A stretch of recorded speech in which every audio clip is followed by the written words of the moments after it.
You know, Army guys also have very good haircuts, too. Now, it is, I tell you, Marines. They got great commercials, they got great uniforms, they get all the ladies, and they even stole, you know, my introduction. But thanks so much, Madam Chairwoman, for having me here. Thanks so much, Andrew, to all the elected officials, to all the candidates. It really is an honor to be up here in the Granite State. I cannot believe that I'm standing here with you today, but you just need to know heartfelt how special this is for me. Now, I can tell you that I can stand up here and I can talk about tax policy. Should we move from the progressive tax code to a flat tax? Should we have a fair tax? I can talk about regulatory policies and how they're affecting business growth. I can talk about monetary policy and quantitative easing, all the bad things that it means to print money and the inflationary second and third order effects. But what I want to talk to you about is something more personal. And what I want to talk to you about is what I think we need to do as Republicans so that we can be successful in the United States of America. I want to talk to you about the journey to the American dream, because that's really what it is all about. That is really why people have come to our shores, because they want to be a part of that dream. And when I think about the American dream, I think about how just a couple of weeks ago, I was a headline speaker on the National Review Summer Cruise that steamed out of Amsterdam and went up into Norway. And when I sat there on several different panels, I thought about the incredible intersection of my life. That the principles of 1955, when William F. Buckley Jr. started the National Review, had married up with a young man that was born in an inner city neighborhood, the same neighborhood that Dr. Martin Luther King Jr. grew up in. That's the journey to the American dream. And how can we continue to make sure that it gets there? How can I continue to tell that story, which is so important for our future generations? Well, my journey starts first and foremost with family.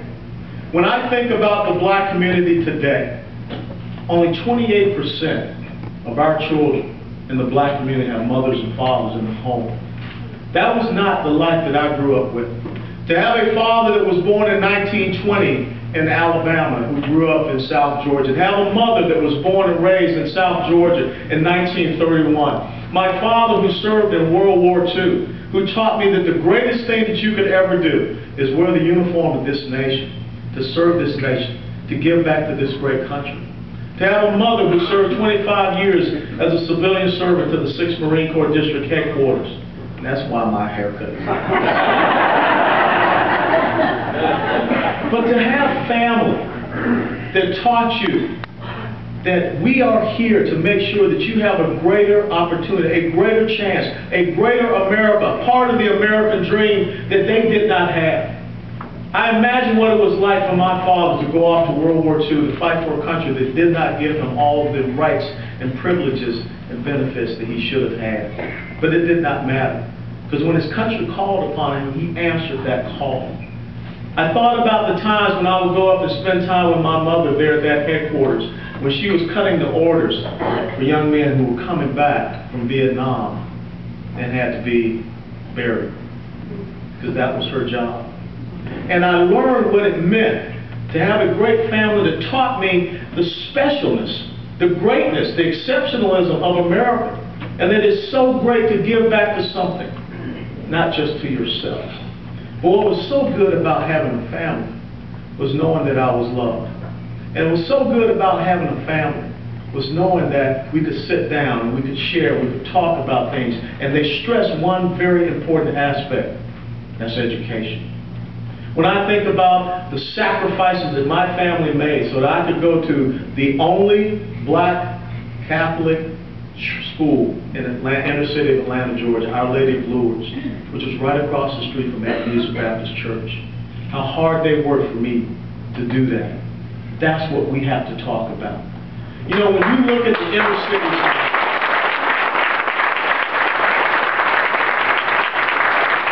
when you look at our inner cities, the inner cities are failing because of the failing schools.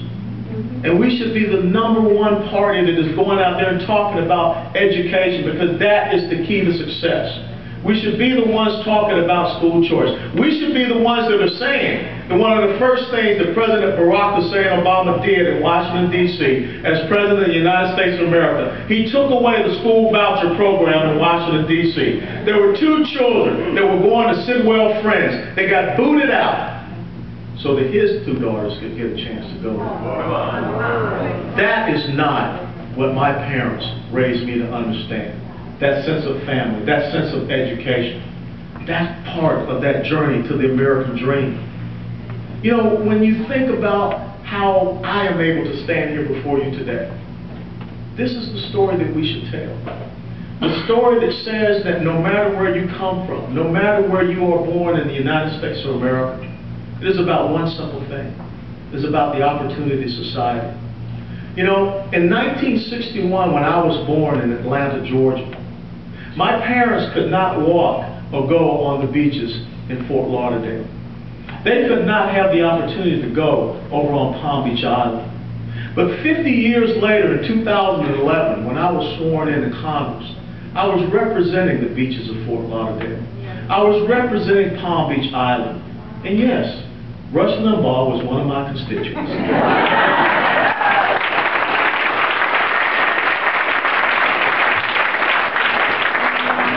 That's the journey to the American dream.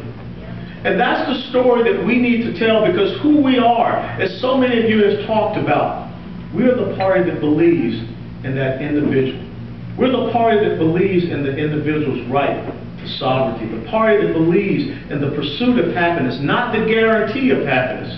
That's the other party. And what we have to be able to do is stress a very interesting paradox.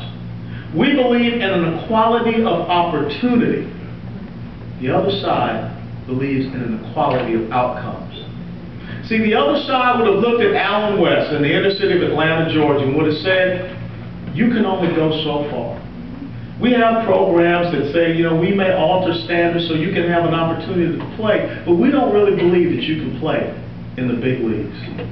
But what we believe in as Republicans is that there is a safety net that's out there, because every single child that is born in the United States of America is given a ladder. And that ladder is so that you can climb to whatever heights of achievement that you want. Now there's a safety net that is out there, because sometimes we slip off. But equality of opportunity gives you that ladder. Equality of outcomes does not give you a ladder. It does not provide a safety net, it provides a hammock. And in that hammock, they allow you to just wistfully live your life away. But the sad thing is that eventually, the hammock does rot. And if you don't believe that the hammock rots, then look at what happened in Detroit. Look at what is happening in Chicago.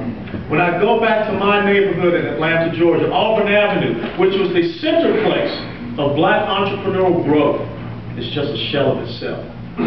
That is not the opportunity of society. So what must we do? We must talk about the journey to the American dream. We must do that with a conviction that clearly shows, as Ronald Reagan once said, we must paint in bold colors, no longer pretty pastels. The Republican Party cannot win by being a lesser version of the other side. I'll say it again. The Republican Party cannot win by being a lesser version of the other side. If you don't believe that, think about the election of Ronald Reagan and Jimmy Carter, the malaise of Jimmy Carter. Jimmy Carter sitting in a sweater, telling people that maybe you have to turn down your heat just a little bit more because of the Saudi oil embargo crisis. But then came a man that showed us that we can all journey to the American dream. A man that showed us American exceptionalism, a man that was able to communicate, a man that showed us leadership, a man within his heart that had a conviction and a belief in this great nation and his past promises that we must pass on to our subsequent generations. We must continue to talk about that journey to the American dream. And we must do that by talking about each and every one of our personal stories.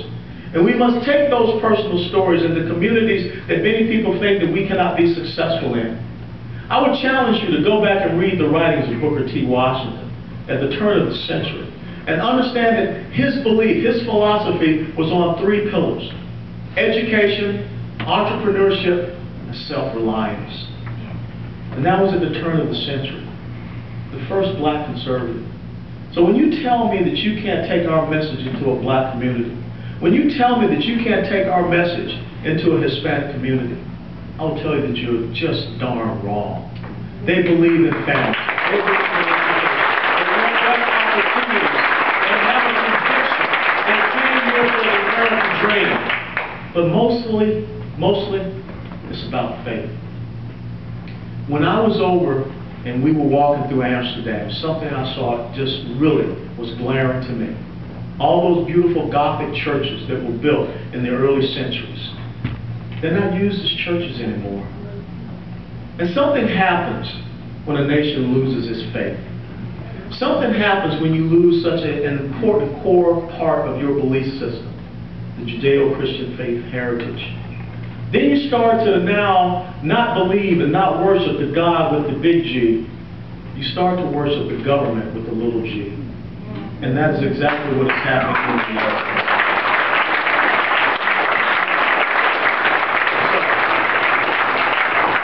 How does this party, once again, become connected to that journey to the American dream? First of all, you need to understand, why was the Republican Party established in the first place?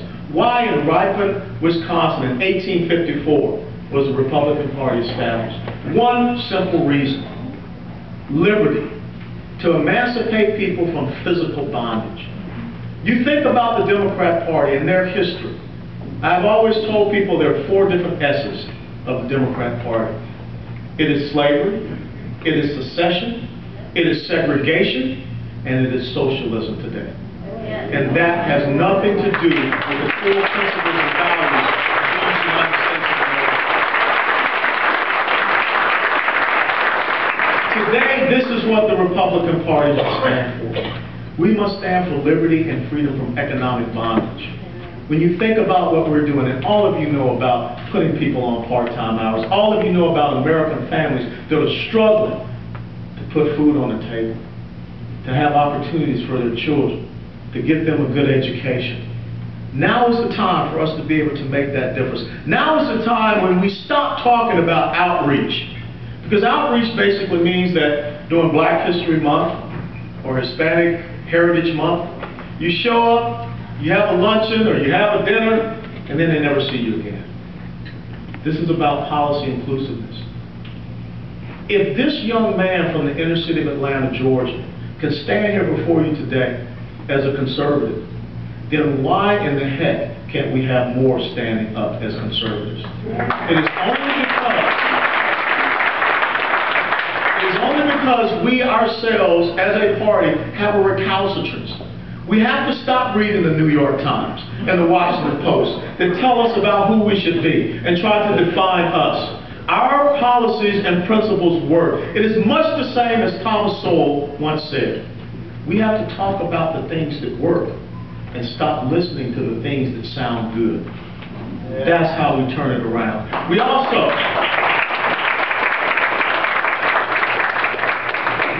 have to make the emotional connection with the American people. You always hear everyone go out and talk about the war on women. And we talk about the life of Julia. And we talk about how we love the middle class and all of this. Well, first of all, there is no such thing as class in the United States of America. There is no such thing as a class system in the United States of America. There may be income levels, but all you need is the drive and determination within your own heart. When you understand our free market economy and system, it rewards your own investment, your own innovation, your own ingenuity, so that you can come from anywhere and you can rise above. That's the message that we have to go out and talk about. But we have to be able to go out and make the rational, emotional discussion and dialogue, not the irrational one that the other side uses. Most importantly, you just talked about, you attended that RNC summer meeting. We need to have a bold strategic vision. We need to have leadership. We need to have a message that we can take all over this great nation that will resound, will resonate, and will contact and connect with every single person in this country. No one wants to fail in America. Now, there are some people out there that, you know, you guys that served in the military, the drill sergeants used to talk about people that are stuck on stupid. You're not going to get 100%, so don't even think about it. But you will be able to get 60, 65, 70% of this country that wants a better life, that wants a better way. And they're looking for people that will come and talk to them and tell them what that means. We can't continue to go out and talk about these incredible budget principles and numbers. We've got to make that emotional connection through a strategic plan and a vision. See, I believe, just the same as the Dallas Cowboys, people used to talk about them being America's team. And the Atlanta Braves, people used to talk about them being America's team. The Republican Party needs to be America's party, because we are the last line. If it is not us, who will it be? And if we don't stand, then we're going to go the way of the Whigs very soon. And that's the challenge that each and every one of you need to understand. We must be the opportunity party and show that the other side is the dependency party. How can it be in the United States of America where you have people that are going out recruiting Americans to go on food stamps? That's not promoting individual freedom and liberty. That's promoting a sense of servitude. Servitude to government. My mother always said, self-esteem comes from one thing: doing esteemable things. Yeah. When you are putting people on food stamps, you're not allowed to do this. We have to be a party of unity.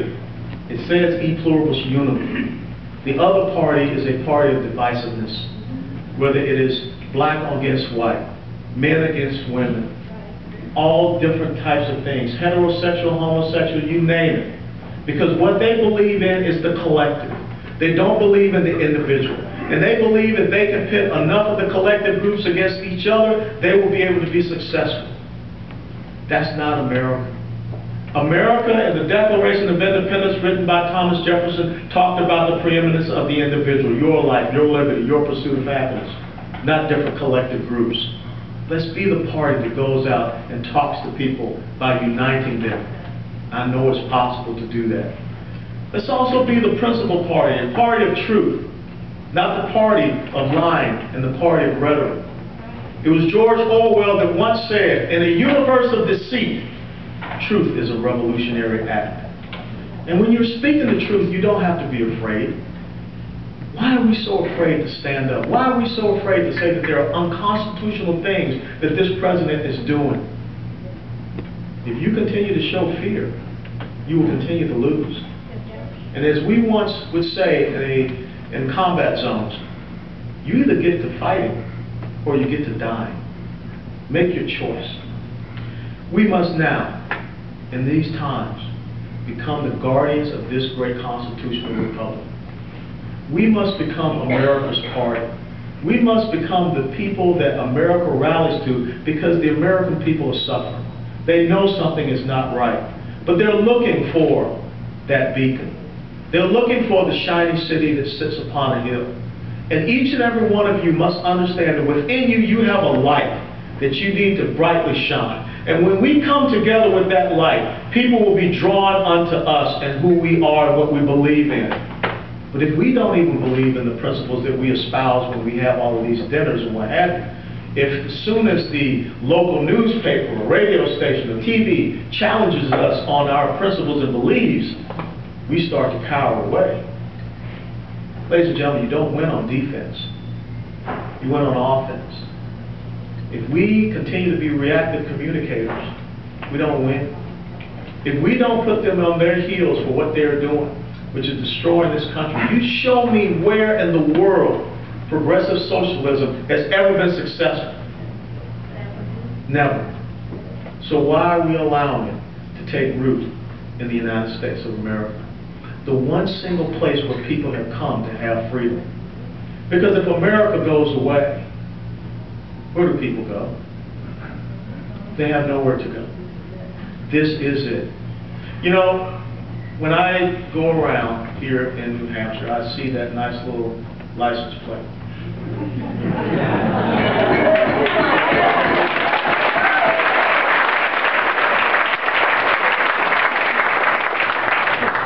The license plate says, live free or die. This is the challenge that I'm going to leave to each and every one of you. Does the journey to the American dream end on your watch? If it ends on your watch, shame on you. Because you will be the first generation that will not leave something better to subsequent generations. And I will tell you, when I know the sacrifices of my mother and father, there is no way in hell I will not pass on something better to my 2 daughters. And I don't care what people write. I don't care what people say. It is the fight worth having, because I will not dishonor the legacy of my parents.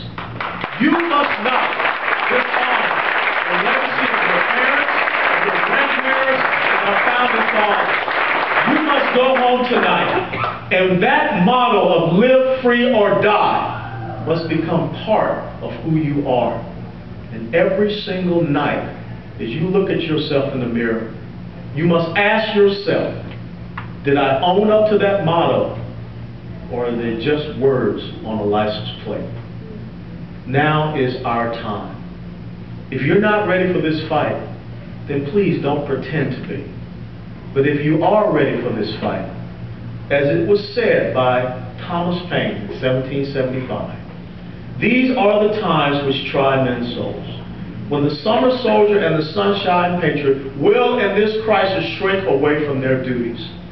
But to those who will make the stand, they will deserve the love and admiration of all men and women.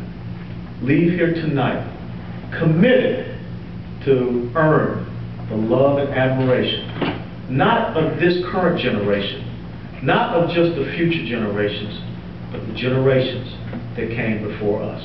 May God bless you all, and may God keep you.